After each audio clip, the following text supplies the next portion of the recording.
التوظيف الأول لخريجي كلية التمريض جامعة حلوان. يسعدنا أن نقدم لكم بعض القادة والنماذج الناجحة لخريجي كلية التمريض لجامعة حلوان في المجالات التمريضية المختلفة. محمود عبد السلام، دفعة 2012، بدأ امتياز في مستشفى دار الفؤاد 6 أكتوبر، وتدرج في المناصب من كلينيكال انستراكتور إلى CNO مستشفى دار الفؤاد مدينة نصر، ويعمل حاليا ديبتي CNO بمستشفى الأزهر التخصصي. أحمد الحفناوي عقل، دفعة 2011، بدأ امتياز في مستشفى دار الفؤاد 6 أكتوبر، وتدرج في المناصب حتى شغل منصب ديبوتي CNO مستشفى دار الفؤاد مدينة نصر، ويعمل حاليا هوسبيتال نيرسينج سوبرفايزر بمستشفى القاهرة التخصصي التابعة لمجموعة مستشفيات كيلوباترا.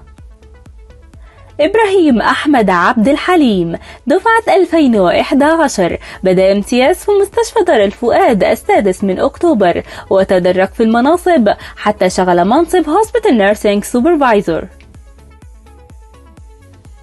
صالح عويمر، بدأ امتياز في 2012، وتدرج في المناصب حتى شغل منصب هوسبيتال نيرسينج سوبرفايزر بمستشفى الكاتب التابعة لمستشفيات مجموعة كيلوباترا.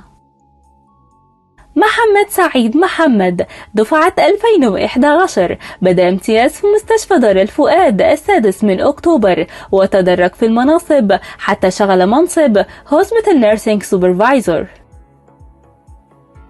مها محمود شلبي، دفعة 2012، التحقت بالقوات المسلحة 2014، وترقت إلى رائد بمستشفى كوبري القبة العسكري للقوات المسلحة.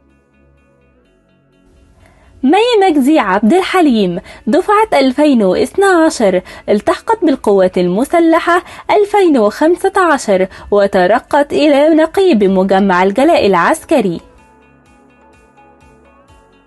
أحمد رزق عبد الغفار، دفعة 2013، يعمل حاليا مدرس مساعد بقسم صحة المجتمع كلية التمريض جامعة مصر للعلوم والتكنولوجيا. محمد عبد الفتاح المصري، دفعة 2012، بدأ امتياز في مستشفى دار الفؤاد 6 أكتوبر، وحصل